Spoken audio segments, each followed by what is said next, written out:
Halo semuanya, kami dari kelompok 9 akan membahas mengenai internal control pada PT Juara Segar Nusantara. Pertama-tama, perkenalkan saya untuk memperkenalkan anggota kelompok kami yang terdiri dari Vanessa Natali, Anastasia Brigita, dan juga Triwayuni. Sebelum membahas lebih lanjut mengenai internal control pada perusahaan, alangkah baiknya jika kita mengetahui terlebih dahulu profil perusahaan tersebut. PT Juara Segar Nusantara atau PT JSN adalah salah satu perusahaan distributor minuman ringan dan minuman beralkohol.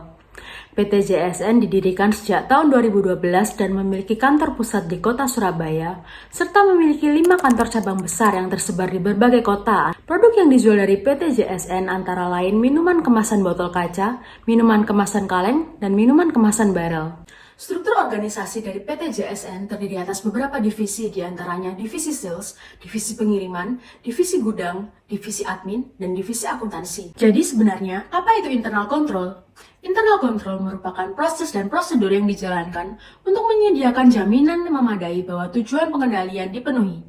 Terdapat 5 komponen dalam internal control berdasarkan Coastal Framework, diantaranya yang pertama, control environment atau lingkungan pengendalian, yang merupakan komponen yang intinya terletak pada struktur dan metode internal organisasi yang dijadikan acuan atau petunjuk atau dasar dalam melakukan kegiatan dalam organisasi tersebut.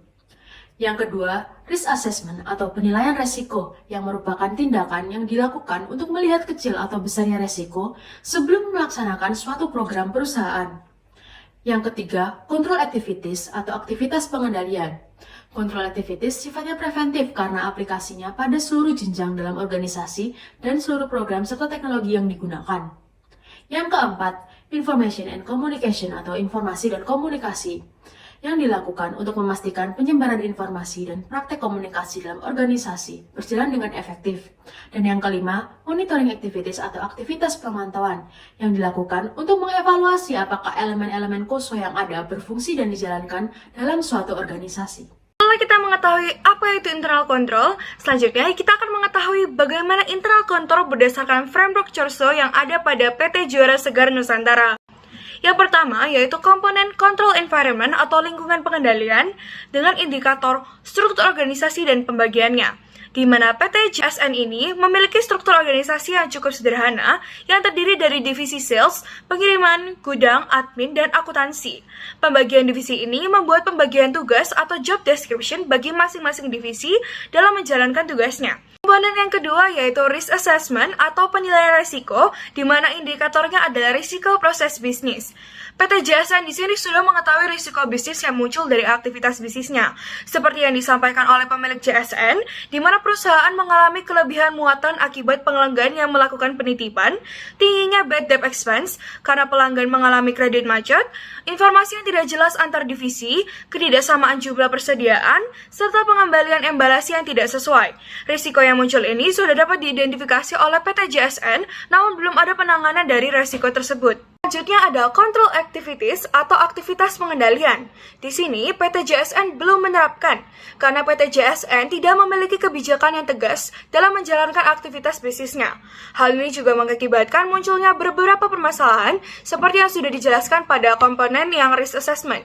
Selanjutnya terdapat information and communication atau informasi dan komunikasi, di mana indikatornya yaitu adalah komunikasi kepada pihak internal dan eksternal. PT JSN di sini sudah melakukan komunikasi internal, baik antara owner dengan divisi maupun antar divisi. Hal ini dikarenakan PT JSN sendiri yang masih merupakan family business, sehingga owner masih berkaitan langsung dengan aktivitas perusahaan. Komunikasi antar divisi juga terjadi karena tiap divisi harus bekerja sama dalam menjalankan aktivitas perusahaan, seperti divisi sales mencatat penjualan, kemudian akan diproses oleh divisi admin, kemudian akan dikirimkan oleh divisi pengiriman, dan seterusnya.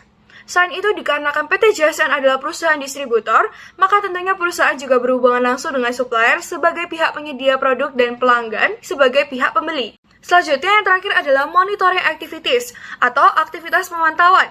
Seperti yang dijelaskan pada komponen control activities bahwa PT JSN tidak memiliki kebijakan yang tegas. Maka di sini PT JSN juga tidak memiliki monitoring activities dalam menjalankan aktivitas bisnisnya. Selanjutnya saya akan membahas tentang kelemahan internal control pada PT Juara Segar Nusantara dan juga membahas saran untuk memperbaiki dan meningkatkan internal control pada PT Juara Segar Nusantara. Yang pertama terkait dengan lingkungan pengendalian. Kelemahannya terletak pada PT Juara Segar Nusantara yang masih belum memiliki divisi penting seperti divisi marketing dan sumber daya manusia. Saran dari kelompok kami adalah perusahaan dapat menambahkan divisi baru agar proses bisnis dapat berjalan dengan lebih efisien. Yang kedua terkait penilaian risiko. Kelemahannya terletak pada identifikasi akan risiko bisnis baru diketahui setelah aktivitas bisnis dilakukan, bukan sebelum. Sehingga saran dari kelompok kami adalah perusahaan harus membuat tujuan yang jelas yang disepakati dan dijalankan oleh seluruh anggota perusahaan sebelum aktivitas bisnis dimulai. Selain itu, perusahaan juga harus memikirkan kemungkinan permasalahan yang akan terjadi sehingga perusahaan dapat mengatasi permasalahan tersebut. Selanjutnya yang ketiga terkait dengan aktivitas pengendalian. Kelemahannya terletak pada PT Juara Segar Nusantara masih belum mempunyai control activities, seperti kebijakan dalam pemberian kredit limit yang dilakukan oleh divisi akuntansi yang tidak diperhatikan secara penuh oleh divisi penjualan. Karena di sini divisi penjualan hanya berfokus untuk memenuhi target penjualan saja. Sehingga saran yang kelompok kami berikan adalah perusahaan harus membuat kebijakan dan prosedur yang jelas agar masing-masing divisi tidak hanya mementingkan kepentingan divisi itu sendiri, namun juga berjalan untuk kepentingan perusahaan. Selanjutnya yang keempat di sini tentang informasi dan komunikasi. Terdiri atas beberapa kelemahan. Yang pertama, belum terdapatnya informasi mengenai data pelanggan yang masih memiliki piutang terhadap perusahaan. Jadi, saran dari kelompok kami adalah perusahaan harus membuat aging schedule atas piutang sehingga perusahaan dapat memantau pelanggan yang masih memiliki piutang dan mencegah terjadinya kredit macet. Hal ini juga dilakukan untuk mencegah terjadinya bad debt expense. Adanya informasi yang tidak sinkron antar divisi, seperti yang sering terjadi ketika pelanggan sudah melakukan pembayaran atau melakukan retur, di mana pelanggan sudah merasa melakukan pembayaran atau melakukan retur barang terhadap divisi penjualan, namun divisi akuntansi tidak mengetahui hal tersebut. Jadi saran dari kelompok kami adalah seperti dengan control environment, perusahaan disarankan untuk membuat divisi baru atau perusahaan harus membuat sistem informasi baru yang digunakan oleh seluruh divisi, sehingga semua informasi yang diterima dapat setara satu dengan yang lainnya.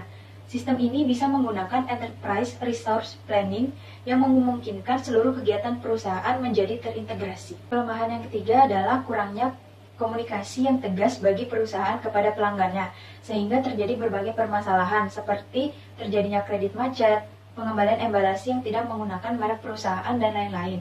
Sehingga saran dari kelompok kami adalah perusahaan harus membuat prosedur yang jelas bagi pelanggannya dan melakukan konfirmasi kembali terhadap pelanggan yang melakukan pembelian, sehingga tidak ada pihak yang merasa dirugikan, baik perusahaan maupun pelanggan. Dan yang kelima adalah aktivitas pemantauan.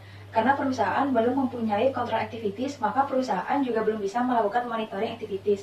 Dengan begitu, setelah perusahaan membuat kebijakan, perusahaan dapat melakukan monitoring dengan melakukan evaluasi bersama seluruh anggota perusahaan, yang dilakukan dengan memberikan kuesioner kepada pelanggan untuk mengetahui pengalaman mereka terhadap perusahaan, lalu membuat divisi baru untuk melakukan pemantauan, dan lain sebagainya. Jadi kesimpulan yang dapat kami sampaikan adalah, berdasarkan pembahasan di atas, dapat diketahui bahwa PT Juara Segar Nusantara telah melakukan berbagai tindakan internal control, seperti adanya struktur organisasi dan pembagiannya, mampu mengidentifikasi risiko bisnis, dan adanya komunikasi antar pihak internal maupun eksternal. Namun, hal itu masih belum sempurna karena perusahaan belum melakukan control activities dan juga monitoring activities. Selain itu, kami juga menemukan beberapa kelemahan, seperti perusahaan belum memiliki divisi penting seperti divisi marketing dan juga sumber daya manusia.